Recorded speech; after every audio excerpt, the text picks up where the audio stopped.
Sri Lanka dinyatakan bangkrut dan ekonomi negara itu benar-benar runtuh.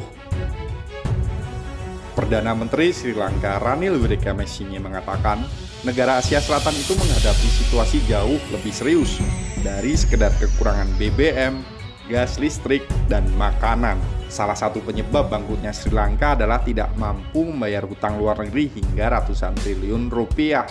Bersama RBTV, mari kita bahas fakta di balik bangkrutnya negara Sri Lanka.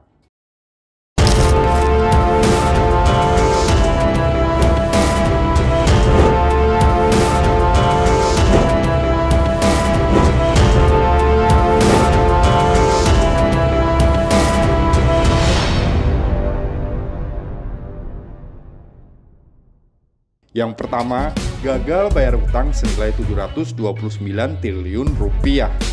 Kekurangan makanan, BBM, serta pemadaman listrik berkepanjangan membawa penderitaan kepada 22 juta orang di negara itu. Salah satu kewajiban Sri Lanka membayar hutang adalah ke Cina.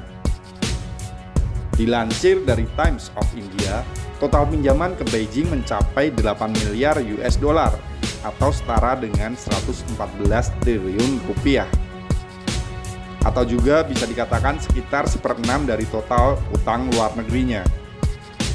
Yang kedua, krisis energi. Sri Lanka mengalami kekurangan BBM yang sangat kronis. Antrean kendaraan meliuk-liuk membentang beberapa kilometer di banyak SPBU hingga membuat banyak orang harus menunggu lebih dari 10 jam. Sri Lanka berupaya mendapatkan minyak secara kredit di tengah lilitan hutangnya. Negara di Asia Selatan tersebut mencoba menghubungi beberapa perusahaan dan negara untuk mendapatkan pasokan BBM. Salah satunya Rusia yang dipimpin oleh Presiden Vladimir Putin.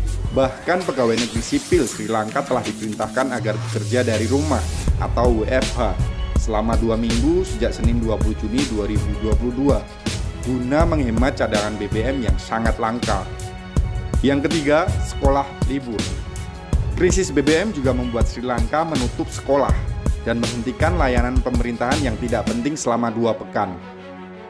Untungnya rumah sakit serta pelabuhan laut dan udara utama di ibu kota masih beroperasi. Yang keempat, ratusan ribu warga kabur. Peliknya situasi di Sri Lanka membuat ratusan ribu warga dilaporkan mulai berbondong-bondong meninggalkan negaranya. Hal itu terkuak dari melonjaknya permintaan paspor. Dalam 5 bulan pertama 2022, permintaan pembuatan paspor naik 3 kali lipat. Pejabat senior di Departemen Imigrasi dan Emigrasi Sri Lanka mengatakan 160 anggota staf kelelahan dalam memenuhi permintaan pembuatan paspor yang begitu banyak.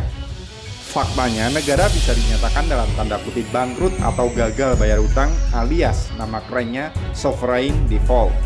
Beberapa hal yang bisa bikin negara sampai nyerah bayar utang yakni kesulitan ekonomi, kericuhan politik, dan investasi yang gagal.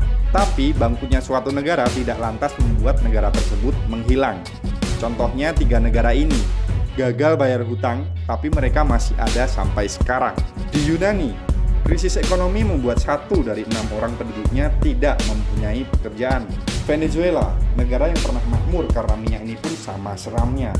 Saking nilai uang di Venezuela anjlok hancur-hancuran, harga barang di sana pun menjadi selangit, dan hal tersebut membuat warga Venezuela beralih sistem pembayaran lewat barter atau tukar barang. Ya, mirip peradaban ribuan tahun yang lalu sebelum ada uang. Sedangkan di Argentina juga pernah bangkrut 2 kali. Korupsi besar-besaran yang terjadi di sini menjadi salah satu penyebab bangkrutnya Argentina.